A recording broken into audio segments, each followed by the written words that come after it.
শুরু হলো সব খবর, কম সময়ে সব খবর একসাথে। খবরটা খুব বড় করে বলবো না, কিন্তু যতখানি বলবো তাতে করে আপনি জেনে যেতে পারবেন আজ কোথায় কি হলো।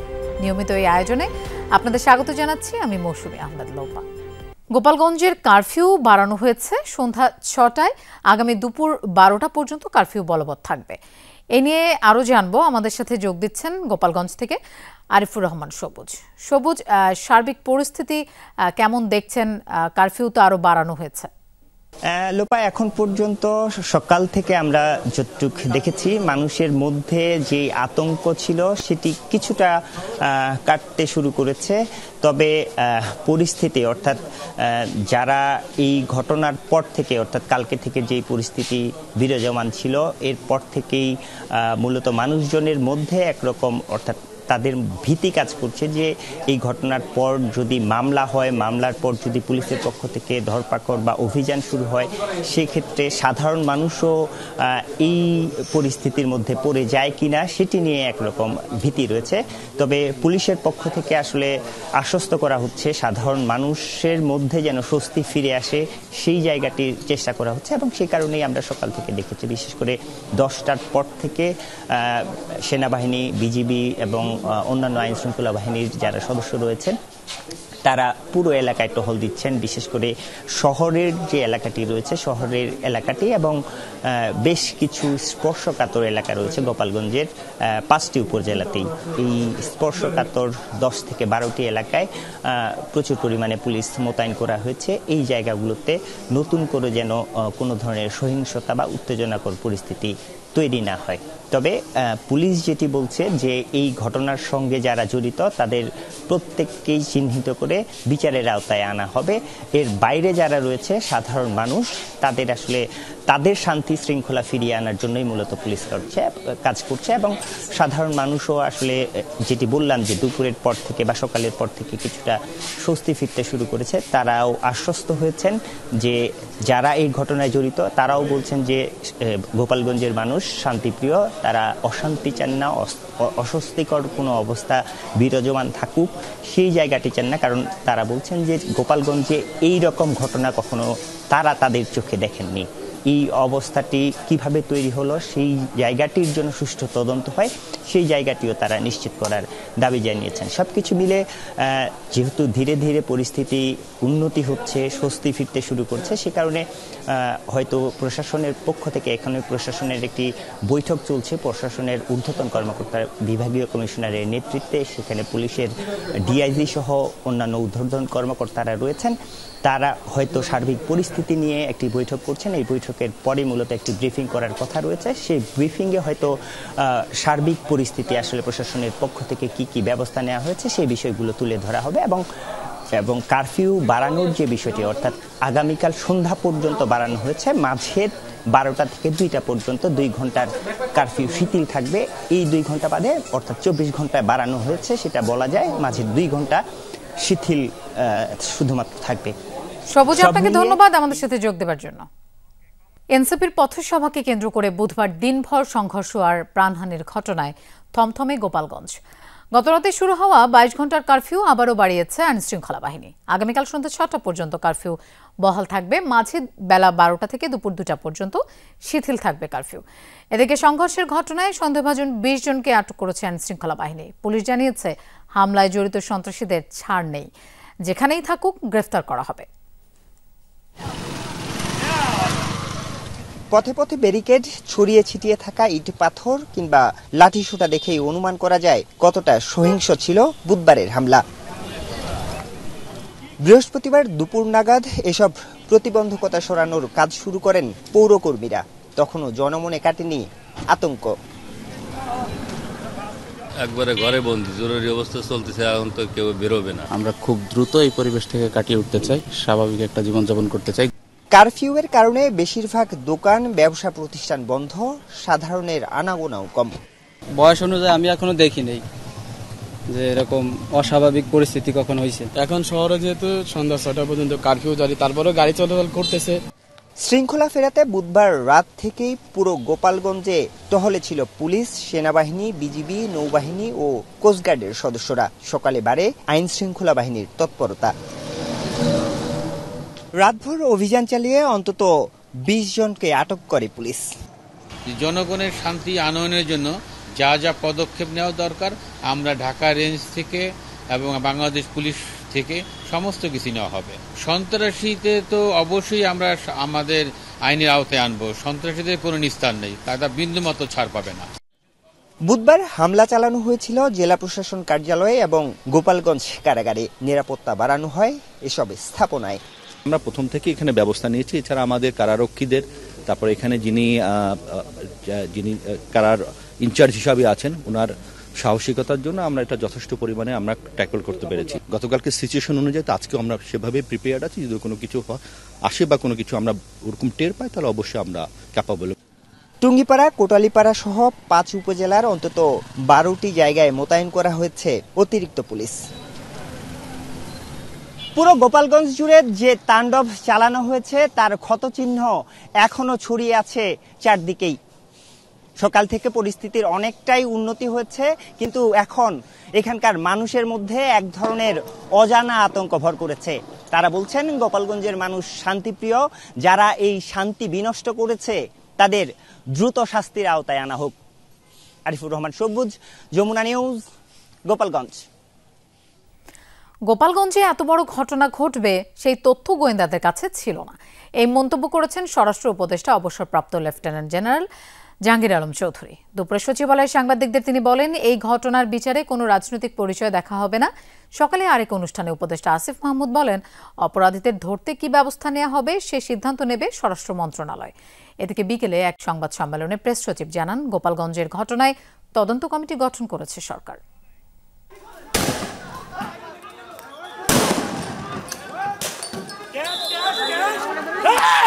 দেশের 64 জেলায় কর্মসূচির অংশ হিসেবে বুধবার গোপালগঞ্জে সমাবেশ করে জাতীয় নাগরিক পার্টি। দুপুরে কর্মসূচি শেষে ফেরার মুখে গাড়িবহরে হামলা করে নিষিদ্ধ আওয়ামী লীগ ও সহযোগী সংগঠনের নেতাকর্মীরা। কারাগার সহ আক্রান্ত হয় সরকারি স্থাপনাও। পরিস্থিতি নিয়ন্ত্রণে আনতে পুলিশের পাশাপাশি মাঠে নামে সেনাবাহিনী। সংঘর্ষে প্রাণ হারান 4 জন, আইনশৃঙ্খলা বাহিনীর বেশ কিছু সদস্য সহ আহত হন অনেকে। সচিবালয়ে এ বিষয়ে সাংবাদিকদের প্রশ্নের মুখোমুখি হন স্বরাষ্ট্র উপদেষ্টা অবসরপ্রাপ্ত লেফটেন্যান্ট জেনারেল জাহাঙ্গীর আলম চৌধুরী। তিনি বলেন, গোপালগঞ্জে সহিংসতার ঘটনার গোয়েন্দা তথ্য ছিল না। আশ্বাস দেন জড়িত সবাইকে বিচারের আওতায় আনার। গোপালগঞ্জের এখন যে পরিস্থিতি মোটামুটি নর্মাল। গোয়েন্দাদের তো তথ্য ছিল, বাট এত পরিমাণ যে হবে ওই তথ্যটা হয়তো ছিল না। ভবিষ্যতে যেন এই ধরনের ঘটনা না ঘটে, এই জন্য সব ধরনের প্রিকশন নেওয়া হবে। যারা অন্যায় করছে তারা গ্রেপ্তার হবে, তারে কোনো ছাড় দেওয়ার প্রশ্নই ওঠে না। গোপালগঞ্জের ঘটনাকে দুঃখজনক মন্তব্য করেছেন শ্রম, কর্মসংস্থান ও যুব উপদেষ্টা আসিফ মাহমুদ সজীব ভুইয়া। বিডা ও ইউএনডিপির কর্মশালায় তিনি বলেছেন, আইন শৃঙ্খলা বাহিনীর ভূমিকা নিয়ে প্রশ্ন নেই। সারা দেশ থেকে বিভিন্ন সন্ত্রাসীরা সেখানে গিয়ে আশ্রয় নিয়েছে এবং গতকালকে একটা নেকারজনক ঘটনা সেখানে ঘটেছে। আমি যতটুকু দেখেছি ভালো ভূমিকা পালন করেছে এবং তারা সফলভাবে সেখান থেকে প্রত্যেককে ইভাকুয়েট করতে পেরেছে। এদিকে ফরেন সার্ভিস একাডেমিতে সংবাদ সম্মেলন করে প্রধান উপদেষ্টার প্রেস উইং। প্রেস সচিব শফিকুল আলম জানান, সহিংসতার ঘটনা তদন্তে সরকার 3 সদস্য বিশিষ্ট একটি কমিটি গঠন করেছে। প্রোব কমিটি করা হয়েছে সিনিয়র সেক্রেটারি হোম মিনিস্ট্রির নেতৃত্বে, এছাড়া ল মিনিস্ট্রি এবং পাবলিক অ্যাডমিনিস্ট্রেশন মিনিস্ট্রি থেকে 2 জন অ্যাডিশনাল সেক্রেটারি থাকবেন। কমিটিকে পূর্ণাঙ্গ তদন্ত পরিচালনা করে 2 সপ্তাহের মধ্যে প্রধান উপদেষ্টার কার্যালয়ে প্রতিবেদন জমা দেওয়ার নির্দেশ দেওয়া হয়েছে। এরা 3 জন 14 দিন তাদেরকে দেওয়া হয়েছে ইনভেস্টিগেট করে তাদের রিপোর্টটা চিফ অ্যাডভাইজারের অফিসে সাবমিট করবেন। তানভীর মৌসুম, যমুনা নিউজ, ঢাকা। গোপালগঞ্জ জেলা কারাগারে হামলার পর নিরাপত্তা বাড়ানো হয়েছে। সেনাবাহিনী, বিজিবি এবং কারারক্ষীদের সমন্বয়ে তৈরি করা হয়েছে। সকালে কারাগার পরিদর্শনে এসে সব কথা জানান অতিরিক্ত কারা মহাপরিদর্শক কর্নেল মোহাম্মদ তানভীর হোসেন। তিনি বলেন, বুধবারের হামলার পর আর যেন ঝামেলা না হয় সেজন্য নিরাপত্তা জোরদার করা হয়েছে। গতকালের তুলনায় আজকের পরিস্থিতি অনেকটাই স্বাভাবিক, তবে নতুনভাবে কোনো হামলার শঙ্কা নেই। আমরা প্রথম থেকে এখানে ব্যবস্থা নিয়েছি। এছাড়া আমাদের কারারক্ষীদের, তারপর এখানে যিনি কারার ইনচার্জ হিসাবে আছেন, ওনার সাহসিকতার জন্য আমরা এটা যথেষ্ট পরিমাণে আমরা ট্যাকল করতে পেরেছি। গতকালকে সিচুয়েশন অনুযায়ী তো আজকেও আমরা সেভাবে প্রিপেয়ার্ড আছি। যদি কোনো কিছু আসে বা কোনো কিছু আমরা ওরকম টের পাই, তাহলে অবশ্যই আমরা ক্যাপাবল। দর্শক, রাজবাড়ীতে চলছে এনসিপির পথসভা। এর আগে ফরিদপুরের পথসভায় গোপালগঞ্জকে মুজিববাদ থেকে মুক্ত করার ডাক দেন দলের আহ্বায়ক নাহিদ ইসলাম।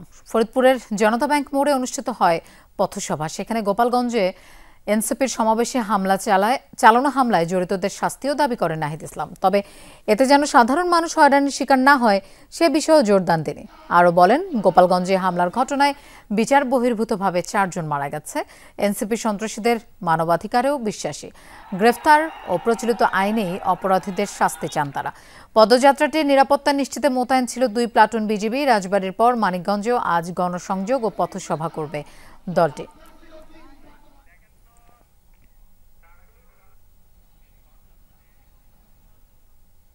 গোপালগঞ্জের মানুষকে, গোপালগঞ্জের সাধারণ জনগণকে আমরা মুজিববাদ থেকে মুক্ত করব। 4 জন মানুষ বিচার বহির্ভূতভাবে গতকাল মারা গিয়েছে। আমরা 5ই আগস্টে বলেছিলাম সন্ত্রাসীদেরও মানবাধিকারে আমরা বিশ্বাস করি। বিচারিক প্রক্রিয়া আওয়ামী লীগ ছাত্রলীগকে গ্রেফতার করতে হবে। দর্শক, রাজবাড়ী রেলগেটে সমাবেশ করছে জাতীয় নাগরিক পার্টি। আমরা সরাসরি সেই সমাবেশে যেতে চাই। বাংলাদেশকে বিভাজিত করেছে, বাংলাদেশের মানুষদেরকে হত্যা করেছে, গুম খুন সবকিছু জায়েজ করেছে এই মুজিববাদী আদর্শের মাধ্যমে। আমরা এটাও বলেছি, মুজিববাদ আর মুক্তিযুদ্ধ কিন্তু এক জিনিস না। ফলে আমাদের এই মুজিববাদীদের হাত থেকে আমাদের মুক্তিযুদ্ধকে রক্ষা করতে হবে, বাংলাদেশের জনগণকে রক্ষা করতে হবে, ভবিষ্যৎ প্রজন্মকে রক্ষা করতে হবে। যারা বাংলাদেশকে দিল্লির হাতে তুলে দিয়েছিল, বাংলাদেশকে তাবেদারি রাষ্ট্রে পরিণত করেছিল, তাদের হাত থেকে রক্ষা করে সার্বভৌম বাংলাদেশ প্রতিষ্ঠা করতে হবে। সেই লড়াই আমরা জানি, রাজবাড়ীবাসীকে আমরা পাশে পাবো। রাজবাড়ীর সাহসী সন্তানেরা জুলাই গণ অভ্যুত্থানে শহীদ হয়েছে। সেই শহীদদের আদর্শকে, আকাঙ্ক্ষাকে আমরা ধারণ করি। আমরা জানি আমাদেরকে কেউ পরাজিত করতে পারবে না। আমরা জানি আমাদের শত্রু মিত্রকে, আমাদের লক্ষ্য কি। প্রিয় রাজবাড়ীবাসী কি জানে তাদের লক্ষ্য কি? আমরা কি জানি আমাদের লক্ষ্য কি? আমরা জানি আমাদের লক্ষ্য নতুন বাংলাদেশ বিনির্মাণ করা। সেই লড়াইয়ের আহ্বান জানাচ্ছি। 3 আগস্ট আমরা শহীদ মিনারে জড়ো হচ্ছি। রাজবাড়ীবাসীকে আহ্বান জানাচ্ছি, আজকে 17ই জুলাই। সময়ের স্বল্পতার কারণে আমাদের সংগ্রামী সদস্য সচিব আক্তার হোসেন কথা বলেনি। আজকের এই দিনে আক্তার হোসেন গ্রেফতার হয়েছিলেন ঢাকা বিশ্ববিদ্যালয়ে। এই গণ অভ্যুত্থানের বৈষম্যবিরোধী ছাত্র আন্দোলনের প্রথম রাজবন্দী হিসেবে প্রথম কারাবরণ করেছিলেন এই আক্তার হোসেন। তার কারাবরণের মাধ্যমে আমরা অনুপ্রাণিত হয়েছিলাম। এই গণ অভ্যুত্থানে আমাদেরকে সাহস জুগিয়েছিল রাজপথে নামার। আক্তার হোসেনকে আমরা সশস্ত্র সালাম জানাই আজকের এই দিনে, আজকের এই দিনকে স্মরণ করে। রাজবাড়ীবাসী, আপনাদের সাথে দেখা হবে। আপনাদের সন্তানেরা সংগ্রাম করছে, লড়াই করছে। আমাদের সাথে আরো রয়েছে জাতীয় যুব শক্তির নেতৃবৃন্দ, জাতীয় যুব শক্তির আহ্বায়ক তরিকুল ইসলাম, আর স্থানীয় যে এনসিপির নেতৃবৃন্দ, বিপ্লবী ছাত্র সমাজ, বৈষম্যবিরোধী ছাত্র আন্দোলন এবং জাতীয় যুব শক্তি শ্রমিক উইংয়ের নেতৃবৃন্দ যারা রয়েছেন, তাদের সবাইকে ধন্যবাদ এবং কৃতজ্ঞতা জানাচ্ছি। দর্শক, রাজবাড়ী রেলগেটে সমাবেশে বক্তব্য রাখছিলেন জাতীয় নাগরিক পার্টির আহ্বায়ক নাহিদ ইসলাম। আমরা সরাসরি সেখানে ছিলাম। দেশে ডেমোক্রেসির বদলে মবক্রেসির রাজত্ব চলছে। পরিকল্পিতভাবে ইস্যু সৃষ্টি করে বিএনপিকে কলঙ্কিত করার অপচেষ্টা হচ্ছে বলে অভিযোগ করেছেন বিএনপির স্থায়ী কমিটির সদস্য সালাউদ্দিন আহমেদ। আইনশৃঙ্খলা পরিস্থিতির অবনতিতে উদ্বেগ জানিয়ে রাজধানীতে যুবদল আয়োজিত বিক্ষোভ মিছিল পূর্ব সমাবেশে এসব কথা বলেন তিনি। এনসিপির আবেগতাড়িত ও অপরিকল্পিতভাবে রাজনৈতিক কর্মসূচি অভ্যুত্থানের শক্তিকে হামলার মুখে ফেলেছে বলেও মন্তব্য করেন সালাউদ্দিন আহমেদ। তিনি বলেন, ফেব্রুয়ারির প্রথম সপ্তাহে নির্বাচনের জন্য কমিশনকে এখনও যথাযথ নির্দেশনা দেননি প্রধান উপদেষ্টা। যথাযথ প্রক্রিয়ায় অতি দ্রুত নির্বাচন কমিশনকে সেই বার্তা দেবেন বলেও আশা প্রকাশ করেন তিনি। সমাবেশ শেষে শুরু হয় যুবদলের বিক্ষোভ মিছিলটি। মিছিল নয়াপল্টন থেকে শুরু হয়ে বিভিন্ন সড়ক প্রদক্ষিণ করে শাহবাগ মোড়ে গিয়ে শেষ হয়। সারা বাংলাদেশে মবক্রেসির রাজত্ব হচ্ছে। চেয়েছিলাম ডেমোক্রেসি, হয়ে যাচ্ছে মবক্রেসি। যারা গণ অভ্যুত্থানের শক্তিকে চ্যালেঞ্জ করার সাহস পাচ্ছে, তারা কারা এবং কেন এই দুই কেনের জবাব হচ্ছে সরকারের নির্লিপ্ততা এবং আইন শৃঙ্খলা পরিস্থিতি নিয়ন্ত্রণে তাদের ব্যর্থতা। অপপ্রচার চালিয়ে বিএনপির ভারপ্রাপ্ত চেয়ারম্যান তারেক রহমানের ভাবমূর্তি ক্ষুণ্ণ করা যাবে না, এই মন্তব্য করেছেন দলটির যুগ্ম মহাসচিব রুহুল কবির রিজভী। রাজধানীর নয়াপল্টনে জিয়াউর রহমানের ছবি অবমাননা এবং তারেক রহমানের নামে কুরুচিপূর্ণ বক্তব্যের প্রতিবাদে কৃষক দল আয়োজিত মিছিল পূর্ব সমাবেশে এসব কথা বলেন রিজভী। তিনি বলেন, গেল 16 বছর ফ্যাসিবাদ বিরোধী আন্দোলনে নেতৃত্ব দিয়েছেন তারেক রহমান। তার যোগ্য নেতৃত্বেই 5 আগস্ট স্বৈরতন্ত্রের পতন হয়। অথচ মিডফোর্ডে পূর্ব পরিকল্পিত একটি হত্যাকাণ্ডের জেরে তারেক রহমানের বিরুদ্ধে যাচ্ছে তাই মন্তব্য করছেন কিছু রাজনৈতিক দলের নেতারা, যা খুবই দুঃখজনক। রিজভী মন্তব্য করেন, নির্বাচন ঠেকাতে দেশে নানাবিধ চক্রান্ত চলছে। বলেন, কিছু দল গণতান্ত্রিক রাজনীতি পছন্দ করে না, কারণ ভোটের মাধ্যমে জয়লাভ করার সামর্থ্য তাদের নেই।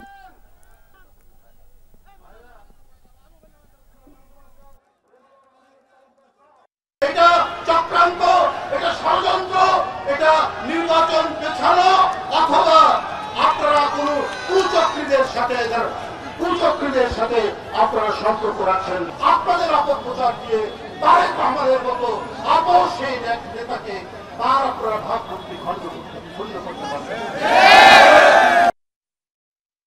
আইন শৃঙ্খলা পরিস্থিতি অবনতির অভিযোগে জেলায় জেলায় বিক্ষোভ মিছিল করেছে যুবদল। কর্মসূচিতে নেতাকর্মীরা অভিযোগ করেন, গোটা জাতি যখন নির্বাচনের জন্য অপেক্ষা করছে, তখন কেউ কেউ তা পেছানোর অপচেষ্টা করছে। অপপ্রচার চালানো হচ্ছে বিএনপির বিরুদ্ধে। রাজপথে থেকে সব ষড়যন্ত্র রুখে দেওয়ার প্রত্যয় জানান যুবদল নেতারা। বরিশাল সদর রোডে বিএনপি কার্যালয়ের সামনে থেকে বিক্ষোভ মিছিল বের করে মহানগর যুবদল। এতে অংশ নেন বিভিন্ন ইউনিটের নেতাকর্মীরা। বিভিন্ন সড়ক ঘুরে পুনরায় সদর রোডে গিয়ে শেষ হয় মিছিলটি। নগরীতে আলাদাভাবে মিছিল করে জেলা যুবদল। নেতাকর্মীরা অভিযোগ করেন, অন্তর্বর্তী সরকার দেশকে পরিকল্পিতভাবে অস্থিতিশীল করছেন নির্বাচন পেছানোর জন্য। রংপুরে বিক্ষোভ মিছিল করে জেলা যুবদল। পরে গ্র্যান্ড হোটেল মোড়ে সমাবেশে বক্তারা আইন শৃঙ্খলা পরিস্থিতির অবনতিতে উদ্বেগ জানান। বলেন, তারেক রহমানকে নিয়ে কুরুচিপূর্ণ স্লোগান দিয়ে পরিস্থিতি আরও উত্তপ্ত করার পায়তারা চলছে। নাটোরে জেলা বিএনপি কার্যালয় থেকে মিছিল বের করে যুবদল। বিভিন্ন সড়ক ঘুরে মাদ্রাসা মোড়ে গিয়ে শেষ হয় মিছিলটি। পরে অনুষ্ঠিত সমাবেশে বিএনপির কেন্দ্রীয় নেতা রুহুল কুদ্দুস তালুকদার দুলু বলেন, দেশকে স্থিতিশীল করতে দ্রুত নির্বাচন দেয়া প্রয়োজন। যতক্ষণ পর্যন্ত নির্বাচিত সরকার দেশের ক্ষমতা না আসবে, ততক্ষণ পর্যন্ত এই অস্থিরতা দূর হবে না। নারায়ণগঞ্জে বিক্ষোভ মিছিল ও সমাবেশে অংশ নেন যুবদলের বিভিন্ন ইউনিটের নেতাকর্মীরা। তারা বলেন, যারা নির্বাচনে জিততে পারবে না, তারাই তারেক রহমানের বিরুদ্ধে ষড়যন্ত্রে লিপ্ত। অপপ্রচারকারীদের রাজপথেই মোকাবেলার ঘোষণা দেন তারা। সাভারে নবীনগর চন্দ্রা মহাসড়কে বিক্ষোভ করেন ঢাকা জেলা যুবদল। পরে জাতীয় স্মৃতিসৌধের সামনে অনুষ্ঠিত হয় সংক্ষিপ্ত সমাবেশ। বক্তব্য দেন সংগঠনটির জেলা শাখার শীর্ষ নেতারা। এছাড়া নেত্রকোনা, বাগেরহাট, ভোলা, নওগাঁ, জয়পুরহাট সহ দেশের বিভিন্ন জেলায় বিক্ষোভ সমাবেশ করে যুবদল। আফরোজা লামিয়া, যমুনা নিউজ। দর্শক, আপনারা ইতিমধ্যেই জেনে গেছেন, গোপালগঞ্জে আগামীকাল সন্ধ্যা 6টা পর্যন্ত কারফিউ বহাল রাখা হয়েছে। এ বিষয়ে ব্রিফ করছেন ঢাকা বিভাগীয় কমিশনার। আমরা সরাসরি সেখানে চলে যাচ্ছি। আমাদের এই অভিযানটি অব্যাহত থাকবে এবং আমাদের যে আইন শৃঙ্খলা বাহিনীর যে তৎপরতা সেটা অব্যাহত আছে এবং পরিস্থিতি সম্পূর্ণ আইন শৃঙ্খলা বাহিনীর নিয়ন্ত্রণে আছে। এই আপাতত এটুকুই আমার ব্রিফিং। যদি আর কারো কিছু জিজ্ঞাসা থাকে তাইলে তো অনাকাঙ্ক্ষিত ঘটনা ঘটেছে। বিভাগ বলছে যে এটা একটা পরিকল্পিত ব্যাপার, আগে থেকেই গোয়েন্দা তথ্যও ছিল, এরকম কোনো হামলা হতে পারে, ফেসবুক বা অন্যান্য মাধ্যমে এগুলো নিয়ে আলোচনা হয়েছে। এটা একটা, তো সেই ক্ষেত্রে পরিকল্পিতও মনে করেন কিনা? আর সেকেন্ড কি হলো যে আপনারা কেন এটা আবার এক্সটেন্ড করছেন?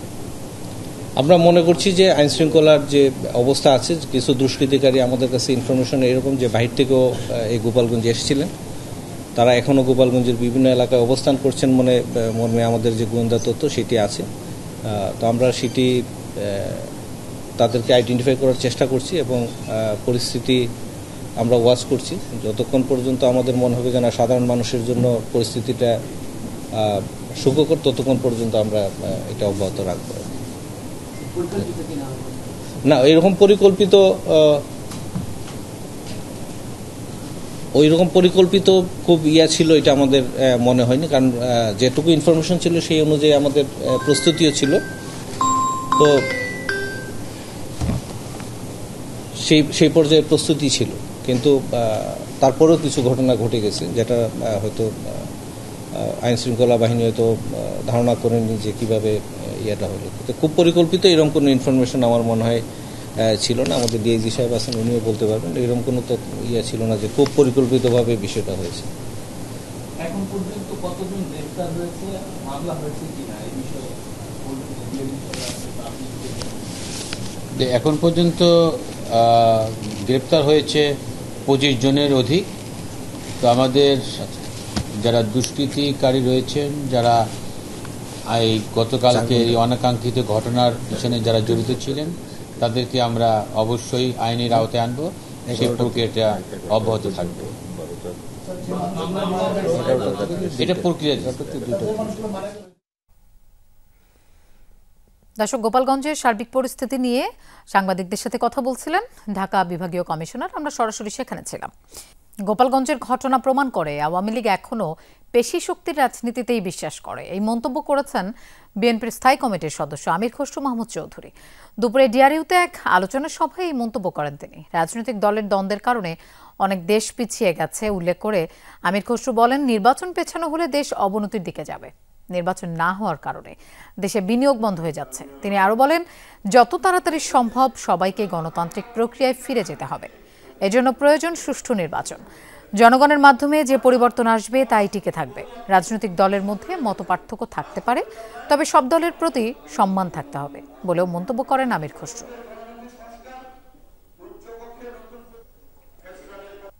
সবাই অপেক্ষা করছে নির্বাচন হবে, নির্বাচিত সরকার আসার পরে তাদের সেই সিদ্ধান্ত তারা নেবে। কেউ সিদ্ধান্ত নিচ্ছে না। বাংলাদেশের যে যন্ত্রপাতি শিল্পের এইগুলো প্রত্যেক দিন আমদানি কমে যাচ্ছে, কাঁচামাল আমদানি কমে যাচ্ছে, কারণ কেউ বিনিয়োগ করছে না। যেগুলো আছে তারা অনেকে আস্তে আস্তে বন্ধ হয়ে যাচ্ছে। গোপালগঞ্জে এনসিপির পূর্ব ঘোষিত পথসভায় হামলার ঘটনায় নিন্দা জানিয়েছে জামায়াত ইসলামী। নিষিদ্ধ ঘোষিত একটি সংগঠনের এই দুঃসাহস মোকাবেলায় কঠোর ব্যবস্থা নেওয়ার দাবি জানিয়েছে দলটি। দুপুরে জাতীয় প্রেস ক্লাবে এক সংবাদ সম্মেলনে এই দাবি জানান জামায়াতের সেক্রেটারি জেনারেল অধ্যাপক মিয়া গোলাম পরওয়ার। আগামী শনিবার সোহরাওয়ার্দী উদ্যানে দলটির জাতীয় সম্মেলনের প্রস্তুতি নিয়েই ছিল এই ব্রিফিং। সেখানে তিনি বলেন, দেশে চলমান অস্থিরতা দেখেই বোঝা যাচ্ছে আইন শৃঙ্খলা বাহিনী পরিস্থিতি সামলাতে ব্যর্থ। তারা এখনো নিষ্ঠুরভাবে দেশের মানুষকে হত্যা করছে, তোলেন এই অভিযোগও। বিস্ময়ের ব্যাপার যে সশস্ত্রভাবে গোপালগঞ্জের সেই সব জায়গাগুলোতে তারপরও তারা যে মিছিল করেছে, বিক্ষোভ করেছে, ডিসি অফিসে, এসপি অফিসে হামলা করেছে, কারাগারে হামলা করেছে, এটা খুবই ন্যাক্কারজনক। এর আমরা তীব্র নিন্দা জানাই এবং এই অবস্থা নিরসন হওয়ার জন্য আজকে সারা দেশে জামাত ইসলামী বিক্ষোভ দিবস ঘোষণা করেছে। গোপালগঞ্জে যা হয়েছে তাতে এনসিপি কিংবা আওয়ামী লীগ লাভবান হয়নি, তবে সবচেয়ে বড় ক্ষতি হয়েছে দেশের রাজনীতির। এই অভিমত রাজনৈতিক বিশ্লেষকদের। তারা বলছেন, পলাতক আওয়ামী লীগ নেতারা গোপালগঞ্জে ঘাঁটি গেড়েছেন, তাই কঠিন ছিল সংখ্যা এড়ানো। তবে আরও সতর্ক হওয়া উচিত ছিল তরুণদের দল এনসিপিকে। আলামিন হক অহনের প্রতিবেদনে দেখুন বিস্তারিত। গোপালগঞ্জে জাতীয় নাগরিক পার্টি এনসিপির সমাবেশ ঘিরে বুধবার দিনভর সংঘর্ষ। হামলা হয় এনসিপি ও আইনশৃঙ্খলা বাহিনীর সদস্যদের উপর। বাদ যাননি গণমাধ্যম কর্মী, প্রাণ যায় 4 জনের। আহত হয়েছেন অনেক। দিনভর যে সংঘর্ষ, ধাওয়া পাল্টা ধাওয়া, তাতে কার লাভ আর কার ক্ষতি, সেই আলোচনা রাজনৈতিক অঙ্গনে।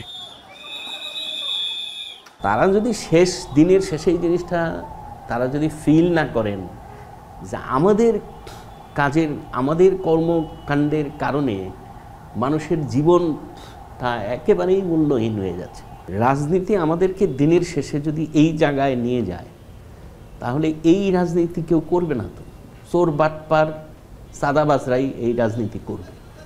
প্রশ্ন উঠেছে, গোপালগঞ্জে আওয়ামী লীগ ও নিষিদ্ধ ছাত্রলীগ এত বেপরোয়া হলো কেন? রাজনৈতিকভাবে লাভবান হওয়া নাকি প্রতিশোধ নিতে মরিয়া হয়ে ওঠেন তারা? আওয়ামী লীগ অনেক লোক কিন্তু গোপালগঞ্জ ডিস্ট্রিক্টে পালিয়ে আসছে, অনেক ঘরে ঘরে আছে। তারা তো এদের আর্থিক সহযোগিতা করবে, বিভিন্নভাবে সহযোগিতা করে ওই আওয়ামী লীগ একটা শক্তিশালী পকেট সৃষ্টি করবে গোপালগঞ্জে। কিন্তু আমার মনে হয় গোপালগঞ্জ দিয়ে আর সেই আওয়ামী লীগ ফিরে আসতে পারবে না। অবশ্য অধ্যাপক সাব্বির বলছেন, এনসিপির গোপালগঞ্জের পদযাত্রায় সতর্কতা ও প্রজ্ঞার ঘাটতি ছিল। একটা নতুন দল যখন সে বড় দল হতে চায় বা রাজনৈতিকভাবে প্রতিষ্ঠা লাভ করতে চায়, তাকে অনেক বুদ্ধি করে তো পথ চলতে হবে, তাই না? অনেক কনফ্রন্টেশন যদি আপনি বিসমিল্লাতেই কনফ্রন্টেশনে শুরু করে দেন, তাহলে তো আপনার জন্য এনার্জি নষ্ট, টাইম নষ্ট, সব কিছুই নষ্ট। আজকে ধরেন এনসিপির 3টা লোক মারা যেতে পারত, তাহলে অবস্থা কী হতো? ভবিষ্যতের রাজনীতি কেমন হবে তা ঠিক করবে সক্রিয় দলগুলো। প্রাণহানি, সংঘর্ষ, হামলায় ভালো কিছু বয়ে আনে না জনগণের জন্য, বলছেন সংশ্লিষ্টরা। আল আমিন হক অহন, যমুনা নিউজ, ঢাকা।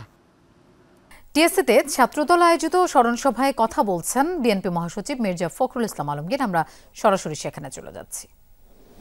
আমি অতীতের আলোচনায় খুব বেশি যাব না। আমরা এই দীর্ঘ 15 বছরে একটি গণতান্ত্রিক দল, বাংলাদেশ জাতীয়তাবাদী দল, আমার জানা নেই পৃথিবীর ইতিহাসে কোনো লিবারেল ডেমোক্রেটিক পার্টি এত ত্যাগ স্বীকার করেছে কিনা। এর 60 লক্ষ মানুষের বিরুদ্ধে মিথ্যা মামলা হয়েছে, প্রায় 1700 নেতা কর্মীকে গুম করা হয়েছে। এই গুম শব্দটা আগে আমরা জানতাম না। আমরা ল্যাটিন আমেরিকার ইতিহাস পড়তাম, তখন শুনতাম যে সেখানে এনফোর্স ডিসঅ্যাপিয়ারেন্স হয়। বাংলাদেশে আমরা সচক্ষে সেটা দেখলাম এই ফ্যাসিস্ট হাসিনা সরকারের দিকে। আমাদের প্রায় 20,000 নেতা কর্মীকে এক্সট্রা জুডিশিয়াল কিলিং এবং বিভিন্নভাবে হত্যা করা হয়েছে। সবচেয়ে বড় কথা, আমাদের নেত্রী দেশনেত্রী বেগম খালেদা জিয়াকে সম্পূর্ণ মিথ্যা মামলায় জড়িয়ে 6 বছর কারাগারে আটক করা হয়েছে। আমাদের নেতা যেমন তারেক রহমান সাহেবকে মিথ্যা অভিযোগ নিয়ে শারীরিক নির্যাতন করে তাকে বিদেশে নির্বাসিত করা হয়েছে।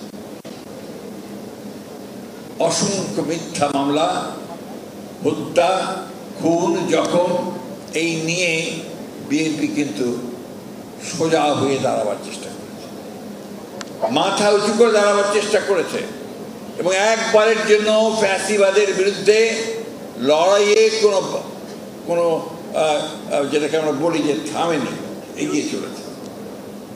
শেষ পর্যন্ত বিএনপি এবং ছাত্রদল তারা এগিয়ে চলেছে।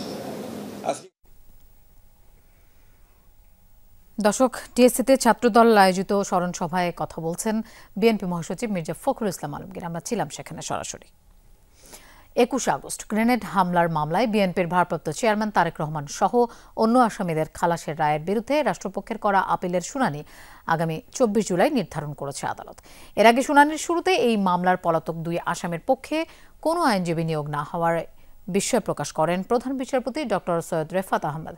পরে পলাতক হানিফ ও তাজউদ্দিনের পক্ষে স্টেট ডিফেন্স আইনজীবী নিয়োগ দেওয়া হয়। এরপর রাষ্ট্রপক্ষের আইনজীবী তাদের যুক্তি উপস্থাপন শুরু করেন। 2 দশক আগে আওয়ামী লীগের সমাবেশে গ্রেনেড হামলার ঘটনায় করা পৃথক মামলায় বিচারিক আদালতের দেয়া সাজার রায় বাতিল করে গত বছরের 1 ডিসেম্বর রায় দেন হাইকোর্ট।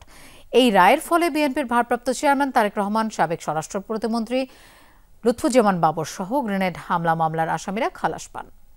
ইসরায়েলকে যুক্তরাষ্ট্রের দড়িতে বাঁধা কুকুর আখ্যা দিয়েছেন ইরানের সর্বোচ্চ ধর্মীয় নেতা আয়াতুল্লাহ আলী খামেনি। বুধবার এক ভাষণে বলেন, যে কোনো নতুন হামলা মোকাবেলায় প্রস্তুত ইরান। ইসরায়েলের সাথে 12 দিনের সংঘাতে দেয়া জবাবের চেয়েও বেশি সক্ষমতা রয়েছে তেহরানের, এমন দাবিও করেন। খামেনি বলেন, ইরান কখনোই শত্রুর সামনে দুর্বল নয়, কারণ সামরিক সহ প্রয়োজনীয় সব ধরনের সক্ষমতা রয়েছে তেহরানের। কাতারে মার্কিন ঘাঁটিতে ইরানের মিসাইল হামলার প্রশংসাও করেন তিনি। বলেন, আমেরিকার স্পর্শকাতর স্থানে অভিযান তেহরানের সক্ষমতার একটি নমুনা মাত্র। যুক্তরাষ্ট্রের প্রেসিডেন্ট হিসেবে দ্বিতীয় মেয়াদে দায়িত্ব নেওয়ার পর থেকেই ডোনাল্ড ট্রাম্প পারমাণবিক চুক্তির জন্য চাপ দিচ্ছেন ইরানকে। তবে শর্তে রাজি না হলে কোনো চুক্তি নয় বলে অনড় অবস্থানে তেহরান। চট্টগ্রামে নৌবাহিনীর সাবেক লেফটেন্যান্ট পরিচয়ে নূর মোহাম্মদ শাহিদ নামে এক যুবকের বিরুদ্ধে প্রতারণা করে লাখ লাখ টাকা আত্মসাতের অভিযোগে মানববন্ধন করেছেন ভুক্তভোগীরা। বিকেলে হালিশহরে অভিযুক্তের সুপার শপের সামনে অবস্থান নিয়ে তাকে গ্রেফতারের দাবি জানায় ভুক্তভোগীরা। তাদের অভিযোগ, নৌবাহিনীর রেশনের মালামাল বাজারের চেয়ে কম দামে বিক্রির কথা বলে ভুক্তভোগীদের কাছ থেকে লক্ষাধিক টাকা হাতিয়ে নিয়েছে নূর মোহাম্মদ। এছাড়া চাকরির নাম করে এবং ফেনী লাইনে বাস সার্ভিস শুরু করার কথা বলেও টাকা আত্মসাৎ করে সে। তার বিরুদ্ধে হালিশহর সহ বেশ কয়েকটি থানায় একাধিক মামলা রয়েছে। ধর্মীয় নানা আয়োজনে চট্টগ্রামের ফটিকছড়ির মাইজভান্ডার দরবার শরীফে অনুষ্ঠিত হয়েছে সৈয়দ হাবিবুল বশর আল হাসানের ৭৪তম খোসরোজ শরীফ। এই উপলক্ষে বিভিন্ন স্থান থেকে আসেন ধর্মপ্রাণ মুসল্লিরা। গাউসিয়া রহমান মঞ্জিলে দুদিনব্যাপী কর্মসূচিতে ছিল খতমে কোরআন, মিলাদ মাহফিল ও আলোচনা সভা। পরে মাইজভান্ডার শাহী ময়দানে অনুষ্ঠিত হয় সমাবেশ। বিশ্বজুড়ে শান্তি প্রতিষ্ঠায় ইসলামের আদর্শ অনুসরণের আহ্বান জানান বক্তারা। সমাবেশ শেষে আখিরি মোনাজাত পরিচালনা করেন সৈয়দ হাবিবুল বশর মাইজভান্ডারী। বর্ণিল আলোকসজ্জা আর উৎসবমুখর পরিবেশে মেক্সিকো সিটিতে উদযাপিত হলো বাংলাদেশ মেক্সিকোর কূটনৈতিক সম্পর্কের ৫০ বছর পূর্তি। ১৯৭৫ সালে যাত্রা শুরু করা এই সম্পর্কের সুবর্ণ জয়ন্তী উপলক্ষে মেক্সিকো সিটির গুরুত্বপূর্ণ সব স্থাপনায় বাংলাদেশের জাতীয় পতাকার রঙে সেজে উঠেছে আলোকসজ্জা। স্থানীয় সময় সন্ধ্যা ৭টায় রেভলিউশন মনুমেন্টেই আলোকসজ্জার উদ্বোধন করবেন মেক্সিকোতে নিযুক্ত বাংলাদেশের রাষ্ট্রদূত মুশফিকুল ফজল আনসারী। অনুষ্ঠানে মেক্সিকান পররাষ্ট্র মন্ত্রণালয়ের কর্মকর্তা সহ বিভিন্ন পর্যায়ের অতিথি ও বাংলাদেশি প্রবাসীরা অংশ নেবেন। পাকিস্তানের বিপক্ষে টি-20 সিরিজের জন্য ১৬ সদস্যের দল ঘোষণা করেছে বিসিবি। শ্রীলঙ্কার বিপক্ষে টি-20 সিরিজের স্কোয়াড অপরিবর্তিত রেখেছেন নির্বাচকরা। অধিনায়ক লিটন দাসের পাশাপাশি ১৬ সদস্যের দলে আছেন তানজিদ তামিম, পারভেজ ইমন, নাইম শেখ, তাওহিদ হৃদয়, জাকের আলী অনিক, শামীম হোসেন পাটোয়ারি, শেখ মেহেদি, রিশাদ হোসেন, মেহেদি হাসান মিরাজ, নাসুম আহমেদ, তাসকিন আহমেদ, মোস্তাফিজুর রহমান, শরীফুল ইসলাম, তানজিম সাকিব ও মোহাম্মদ সাইফুদ্দিন। পাকিস্তানের বিপক্ষে ৩ ম্যাচের টি-20 সিরিজ শুরু হবে ২০ জুলাই রোববার। এরপর ২২ ও ২৪ জুলাই সিরিজের শেষ ২ ম্যাচ অনুষ্ঠিত হবে। সিরিজের সবগুলো ম্যাচই হবে মিরপুরের হোম অফ ক্রিকেটার। দর্শক, এই ছিল আজকে সব খবরের আয়োজন। আর এতক্ষণ সাথে থাকার জন্য ধন্যবাদ সবাইকে।